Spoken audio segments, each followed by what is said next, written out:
अधिवक्ता, न्याय मित्र, किसान, समाजसेवी, भारतीय पिछड़ा शोषित संगठन बीपीएसएस का प्रदेश महासचिव और बिहार राज्य न्याय मित्र संघ का प्रदेश अध्यक्ष इस मीनापुर प्रखंड मुख्यालय में भीमराव अंबेडकर जी के जन्म दिवस जयंती समारोह 14 अप्रैल 2023 को मनाया जा रहा है।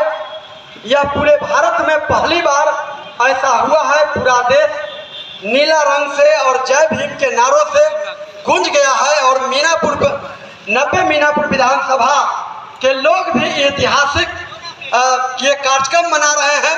चारों तरफ जिस तरह से आसमान नीले रंग से रंगा गए हैं, उसी प्रकार से तालियों के गड़गड़ाहट, नौजवानों की आवाज से मीनापुर विधानसभा जय भीम और नीले रंगों से ये भर गए हैं, बौछार हो गए हैं। साथियों,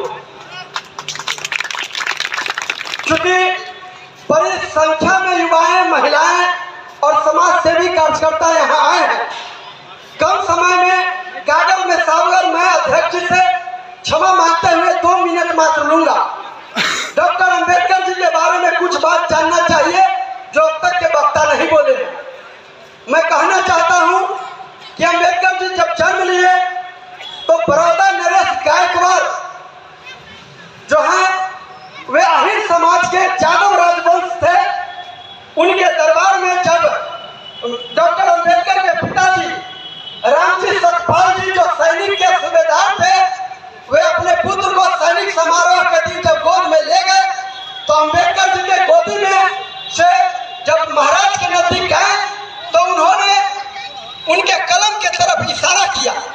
तो कलम के तरफ जब इशारा किया तो महाराज ने स्वेच्छा से कलम देते हुए बोले, यह बच्चा जो है लगता है होनहार है। साथियों, यह वह पल है, यह वह समय है जब भारत में शूद्रों की पढ़ने की आजादी नहीं थी। शूद्र पढ़ने लिखने की कानून नहीं था, सामाजिक व्यवस्था नहीं था। उस समय डॉक्टर अंबेडकर की कलम की आकर्षण देखते हुए अहिर महाराज बड़ौदा नरेश गायकवाड़ ने उनसे पूछा कि बच्चे क्या चाहते हो। उन्होंने कहा मैं पढ़ना चाहता हूँ। तो महाराज ने आदेश दिया राज्य शासन से कि यह बच्चा विद्यालय में पढ़ेगा। तो उसी समय आपको जानना चाहिए कि तुरंत ही महाराज के आदेश के कारण जब पढ़ने की उनका आदेश हुआ तो वहां पर जो मंत्री थे उस मंत्री में अधिकतम ब्राह्मण थे। उन्होंने शाम में बैठक किया कि महाराज शूद्र को पढ़ने का, अनुसूचित जातियों को पढ़ने का अधिकार नहीं है। अब महाराज और उनके आदेश के बीच में यह जो वादा था झूलने लगा और अंत में विद्यालय के बाहर, खिड़की के बाहर पढ़ने का आदेश हुआ और सभी क्लास में डॉक्टर अंबेडकर फर्स्ट करते गए और वो होनहार विद्वान के होश चिकने बात को चरितार्थ करते गए।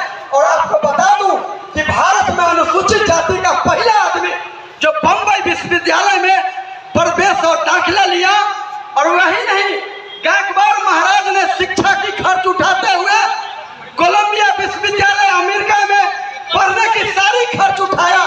और वो जब अमेरिका में पढ़ के आए तो आपको जानना चाहिए नौजवानों और सामाजिक कार्यकर्ताओं कि 100 साल के सर्वेक्षण में डॉक्टर अंबेडकर इतना न कोई विद्वान, न कोई वैज्ञानिक, न कोई शिक्षाविद, न उसने भाषा की जानकार, न उसने विषय में पीएचडी किया हुआ मिला।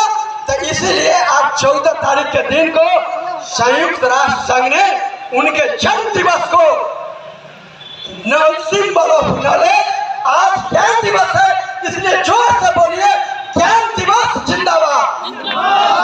पूरे दुनिया में संयुक्त राष्ट्र ने डॉक्टर अंबेडकर के जन्म दिवस को ज्ञान दिवस के रूप में मनाना आरंभ किया। और वो गर्व की बात है, वो भारतीय थे और भारत के इस देश में रहने वाले, इस भारत इंडिया में रहने वाले व्यक्ति थे। सर, आपको बताएं, जिस बात के लिए डॉक्टर अंबेडकर जी को नाम लिया जाता है वो संविधान निर्माण की बात आती है। तो आप जैसा जानते हैं, संविधान निर्माण करने में बहुत सारे लोगों को दायित्व तो मिला, लेकिन संविधान बनाने में उनको साथ बिल्कुल लोगों ने साथ नहीं दिया, क्योंकि यह एक कठिन काम था, यह एक भारी काम था। दूसरा, संविधान में जो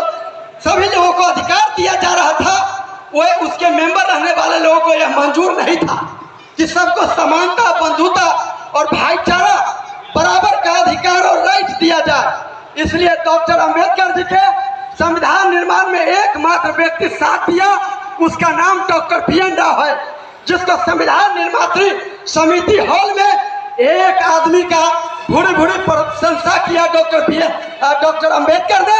उसका नाम डॉक्टर बी.एन. राव है और बी.एन. राव मद्रास के अहीर परिवार के दुनिया का सबसे बड़ा स्कॉलर और विद्वान थे। इस बात की भी चर्चा नहीं होती है, इस सभा से आप लोगों को जानना चाहिए। डॉक्टर अंबेडकर जी को शुरुआत से लेकर अंत तक साथ देने वाला, मजबूती के साथ जो लोग थे उनका भी नाम आना चाहिए। और संविधान बना के समता, बंधुत्व और भाईचारा एक का जो उन्होंने संविधान दिया, कानून दिया, इसी बात को कोई पीछे नहीं ले जाए। एक दल है, एक पार्टी है, एक संगठन है, वो खुलेआम मंच से कहता है कि मुझे भारत को 2000 वर्ष पीछे ले जाना है।